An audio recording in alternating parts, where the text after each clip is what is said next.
Magandang araw mga brad.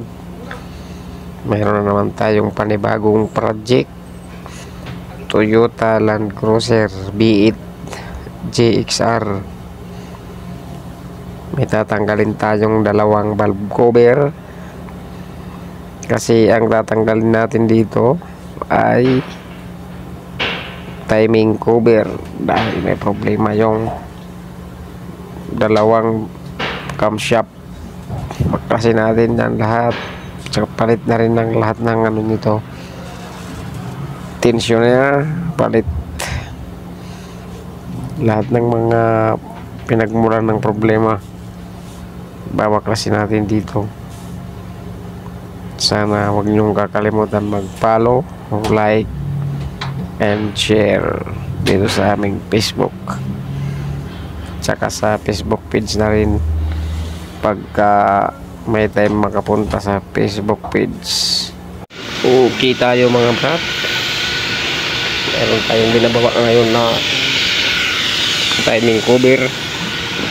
Yung timing cover Toyota Land Cruiser V8.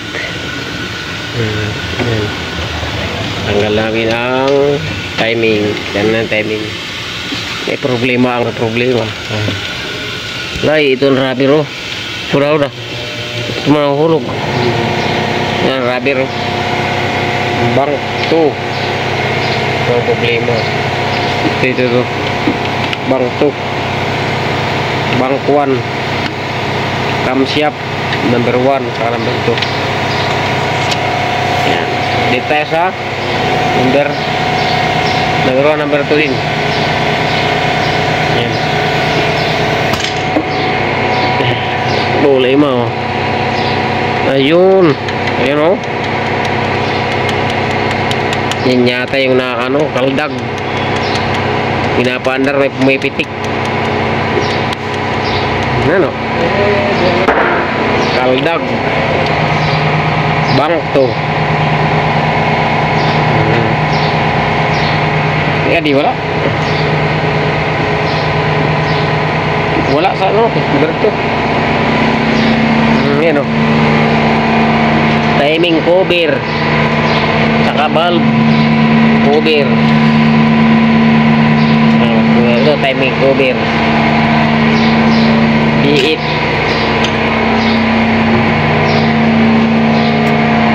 Ang materialis, ang dahil materialis, bangkuan saka bangto.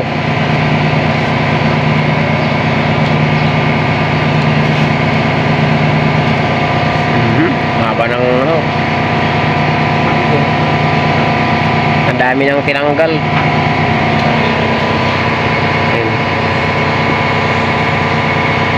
Ngayon kasunod namin na baklasin ay camshaft. Ito lang baklasin namin to, tsaka ito yung papalitan. Yan. Yung dalawa timing natin. Yang dalawa ang papalitan. Ano timing? Ano tornilyo? Boleh. Diyan. Cok tornilyo. Si timing. Yung itatiming muna namin ay maingay.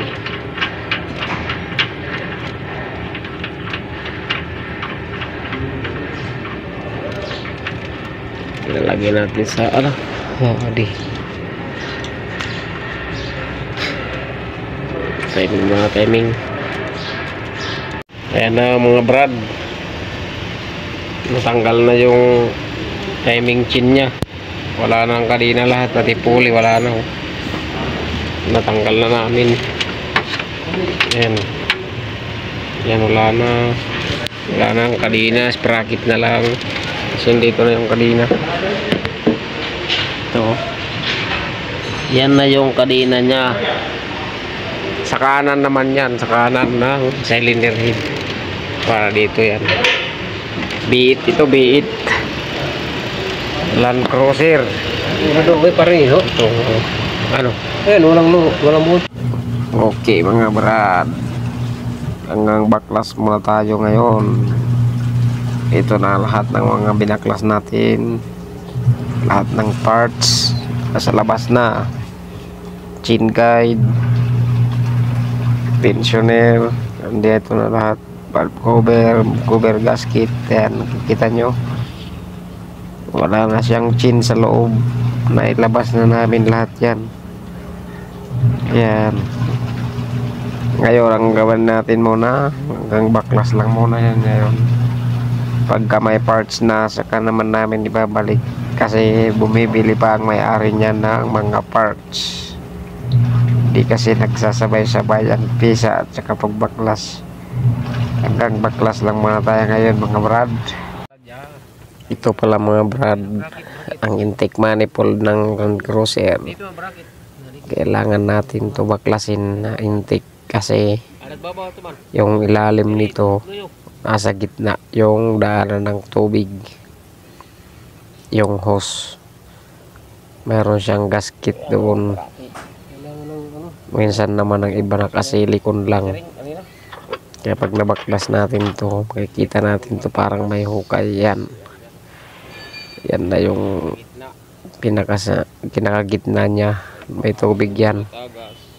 Bandang gilid mayroon yan nakasilikon.